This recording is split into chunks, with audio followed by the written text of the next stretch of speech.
Good morning. Shalom. All praise and glory to the mighty Most High, our Creator is one God. Blessings to the children, the special children of our Creator, who is one God, children of light. Today we're going through Genesis chapter 13. This chapter here that we're going through, the previous chapter before that, is the call to Abraham. That's what or Abram. This is what we got going on right now. So, the question that I put to you last time when we went through chapter 12 is that we have to remember that Abram came into a city where he told his wife to say that she was his sister, so that guards within the city wouldn't kill him and let her live. Now, to me, 6 chapters after Noah's Ark, these clans that are spreading, it already sounds like major wickedness has occurred. So what happened to all these righteous children of the Creator that were all on the ark, all these families? And we're in this place now, we got this evilness where centurions are standing on a corner and will kill a man because he's got a beautiful wife. Does that make any kind of sense at all? Even more baffling is Abram taking his wife through a city like that. What was the purpose of going into a city where you're feared for your life? What if they were to find out? Then they kill you anyways. And they did find out, and then rather than kill him after they find out, the king lets him live with all the livestock and all the slave servants and the male servants and the female servants and the donkeys and silver and gold. It sends him on his way. Oh, here, you let me fornicate with your wife to boot, because that's basically what he's saying. This is Abram's wife. It almost sounds like he pimped her out, was what my whole last lesson was all about. So the king sends Abram on his way. So now the question is, starting at 13:1, so Abram went from Egypt to Negev with his wife and everything he had, and Lot went with him. Abram had become very wealthy in livestock and silver and gold. Well, how? The story doesn't really go into any depth about any of these prophets, any of these people. How did they become with all of this wealth? Who's given it to them? Remember, the Spirit has said earlier in the Bible that he is not going to contend with mankind forever. So when is it that the Spirit supposedly is going to leave? Well, he has an everlasting covenant with his children, and the Spirit couldn't have ever left. He's had to always be here. His existence has always been with his children, those of light, those that are, 12:3. Those that bless his children shall be blessed, and those that curse his children will be cursed. Okay, so now he's become very wealthy in silver, in gold, and livestock. Okay, from the Negev, he went from place to place until he came to Bethel, to the place between Bethel and Ai, where his tent had been earlier. So he had already parched his tent here once before. Ai here. I really don't know much about this. What if it was if it's pronounced Bethel and again, always L. Okay, we got to always question something with L. Okay, why is the word liar in earlier, where his tents had become earlier? Is that a lie? Word magic. I'm trying to express to you guys. Ear, liar. And where he had first built an altar, there Abram called on the name of the Lord. Now we all know that the name of the Lord here equals Yahweh, right? Which is the proper name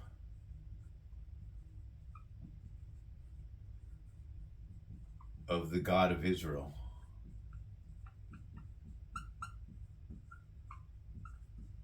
Okay? Yahweh, they say, is the proper name of God of Israel. Those in the province of Jerusalem today call him Jehovah, which is the Jewish international name.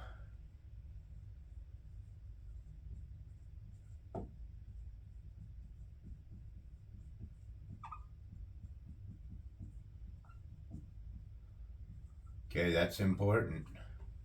So you have the Hebrew who call him Yahweh, and then you have Jehovah Witness who call him Jehovah. Yahweh, I learned from Brother Sean at Breaking Free from Narcissism, is also a God of war. Okay? Gotta question that. Okay? Now Lot, who was moving about with Abram, also had flocks and herds and tents. Well, where did Lot get all of his herds and flocks and tents? Okay? These people are rich. Where are they getting their wealth from? This is a material world. This is a material world. We have spiritual beings with the breath of life on them, living beings, life-giving beings on this plane of existence. But we also have those souls without the spirit on them. They're beasts, / devils, / demons, / vampires, / evil pieces of shit. So their possessions were so great that they were not able to stay together. I got a little question mark there with the number 5. Together. So now these two have acquired so much wealth that they can't even be in neighboring cities to one another. They starting their own cities. It would sound that way. And quarreling rose between Abram's herders. So Abram said to his brother, or to Lot, let's not have any quarreling between you and I, or between your herders and my herders, for we are close relatives. Okay? So apparently these two have acquired a great deal of wealth. Okay? So is it not the whole land before you? Let's part company, you know? You become a king of your kingdom over here, and I'll become a king of my kingdom over here. If you go to the left, I will go to the right. And he also says, if you go to the right, then I will go to the left. Lot looked all around the whole plain of Jordan towards Zar, and saw that it was all well watered, like the garden of the Lord. The garden of the Lord. Remember, we're in a plane of existence now where mankind is kind of hijacked this, we got to always use discernment when we're talking about the Lord right here.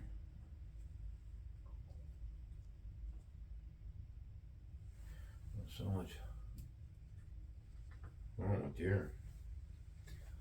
Marker, I got to keep these lids on. Okay, so Lot looked around and he stayed at he chose this place, the Jordan, where the water was, the land was well watered like the garden, like the land of Egypt. So now we're being referred to things like the land of Egypt.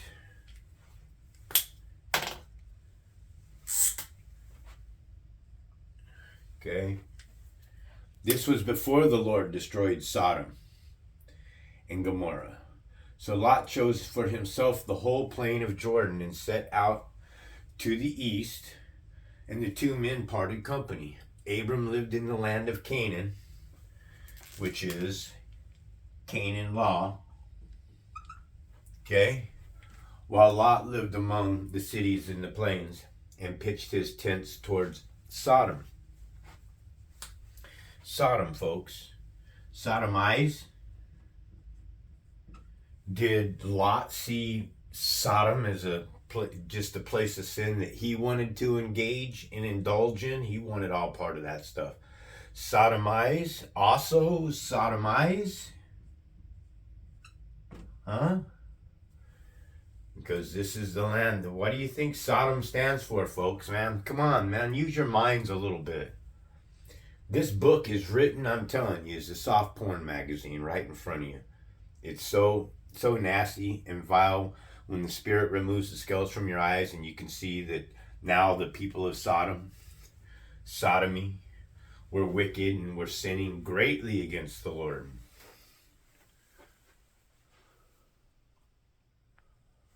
The Lord said to Abram after Lot had departed from him, look around from where you are, to the north and south, to the east and west. All the land that you see, I will give to you and your offspring forever. I will make your offspring like the dust of the earth, so that if anyone could count the dust, then your offspring could be counted. Go walk the length and breadth of the land, for I am giving it to you. So Abram went to live by the greatest trees of Mamre at Hebron, where he pitched his tents. There he built an altar to the Lord. Again, did the Lord ever say here yet? Has the Lord once, in any of these chapters that I've read to you, now 13 chapters, have you heard one time where it says, thus says the Lord, you shall build an ark? Yes, you do hear that. Thus says the Lord, you shall build an ark. And thus says the Lord, he gives the measurements. And thus says the Lord tells Noah to do everything that thus says the Lord he should do. But here's the problem. The minute Noah got off of the ark, he built an altar to the Lord. That's questionable because the Lord, thus says the Lord, said when he built the ark, he never mentioned anything about after you come off the ark, now build an altar to me and sacrifice an animal. The Spirit, the self-existing eternal creator, never said any such thing. So you have to start questioning these anomalies. What's going on? Am I saying that Abram was a bad man? No, absolutely not.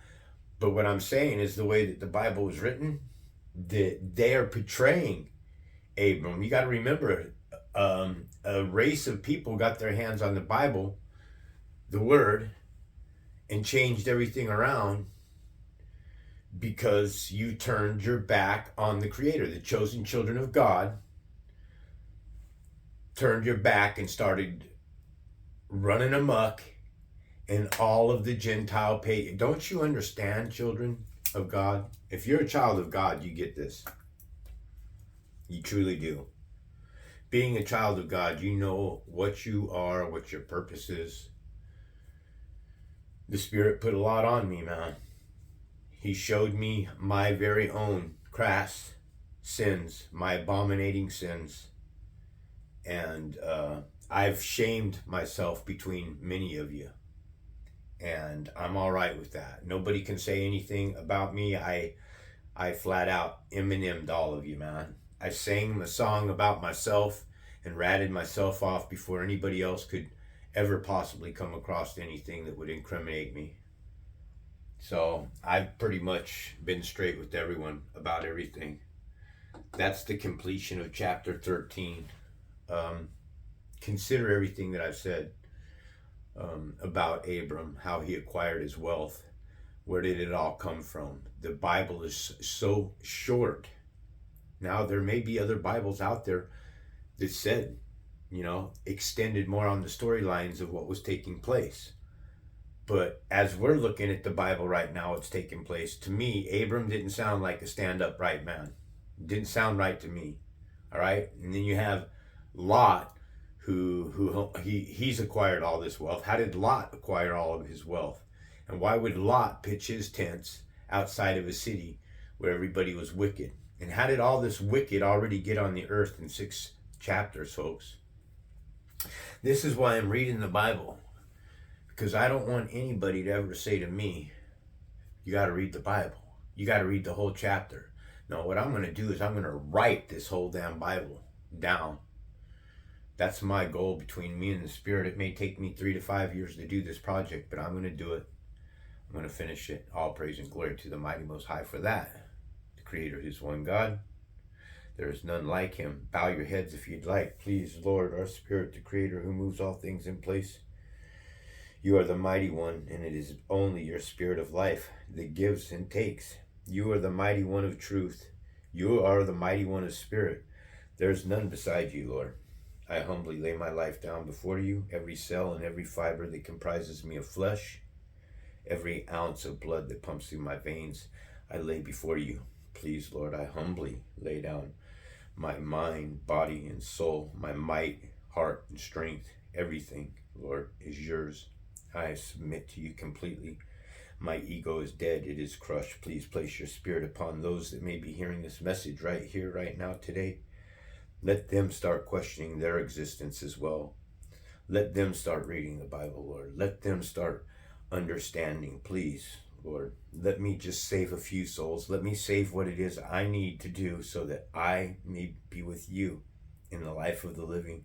I wish to serve only you and want nothing to do with the God who wishes to be the God of the dead and the living. Please, Lord, save me from this horrendous, abominating place called earth that so many here love. I beg you for mercy, and I ask all these things only in your almighty name, the Spirit which moves all things in place. Shalom. This is White Raptor News Ministries.